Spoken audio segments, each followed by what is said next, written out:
Abonnez-vous et cliquez aussi sur la petite cloche de notification pour ne rien rater de nos prochaines vidéos. N'oubliez pas de partager aussi la vidéo et de la liker. Afrique N24. Communiqué de presse de la DMK relatif au scandale Dubaï Porta-Porti. Depuis quelques jours, le monde entier est bouleversé par l'affaire Dubaï Porta-Porti, une pratique sexuelle caractérisée par la consommation des déchets humains en plus des maltraitances physiques que subissent les victimes, pour la plupart de jeunes filles africaines, de la part de leurs bourreaux. La conférence des présidents des partis BAC, CDPA, DSA, La Racine, le NI, le Togo Autrement, MPDD, ainsi que des associations Alcad, Bangé et Bangé, FDP, GCD, Globe, MJS, Renaissance Gamessou, CIT, CIGEP, tous légalement constitués et regroupés au sein des Forces démocratiques pour l'alternance pacifique 2020, désignés sous l'appellation Dynamique Monseigneur Kodzro, DMK, constatent malheureusement que plusieurs dizaines de Togolaises sont impliquées dans cette activité nuisible. Pour la santé, la culture, la sacralité du corps humain et la dignité humaine.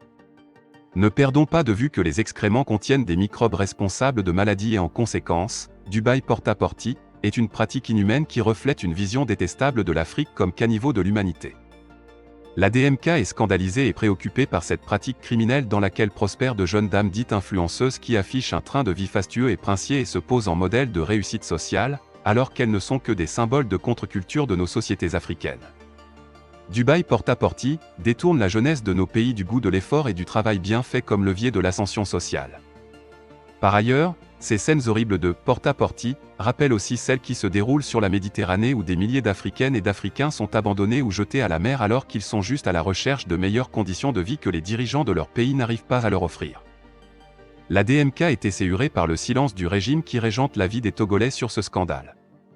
Son inaction témoigne du peu de considération qu'il porte au peuple et surtout à sa jeunesse abandonnée qui ne dispose d'autres moyens de survie que des comportements qui déshonorent notre pays. La DMK interpelle le pouvoir de fait afin qu'il se comporte pour une fois en bon père de famille en évitant à notre jeunesse ces pratiques honteuses et destructrices. La DMK exhorte le gouvernement de fait du Togo à exiger des autorités de Dubaï une enquête pour démanteler le réseau qui orchestre ces pratiques et traduire les auteurs en justice, car ce phénomène ne saurait être considéré comme un simple fait divers. La DMK rappelle aux populations togolaises qu'un peuple bien éduqué et bien encadré sur tous les plans ne peut s'adonner à ces genres de pratiques dignes de psychopathes. La DMK demande à la jeunesse togolaise de s'armer de courage et de patience pour éviter de tomber dans le piège du gain facile qui la pousse à emprunter ces voies dangereuses et suicidaires. Elle exhorte la jeunesse togolaise et les populations à poursuivre avec détermination le combat en cours pour la libération de notre pays qui seul peut créer durablement les conditions de vie meilleures pour tous. Fait à Lomé le 12 mai 2022. La conférence des présidents.